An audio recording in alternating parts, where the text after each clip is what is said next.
Instagram is a popular free social media app. In this video, we will show you how you can show an Instagram story to only one person. Open the Instagram app on your mobile device by tapping on its icon. Go to your Instagram profile and then tap on the three lines in the top right corner of the screen. A menu will appear from the bottom containing different settings and options. Tap on Settings and Privacy option at the top of the menu.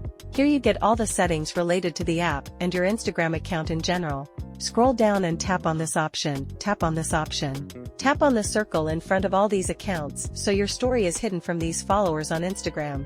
Now uncheck one account with which you want to share your Instagram story by tapping on the circle. Go back and tap on the Add button at the bottom. Select an image or video you want to use as your Instagram story. Edit the image or video as you want and tap on Send button at the bottom.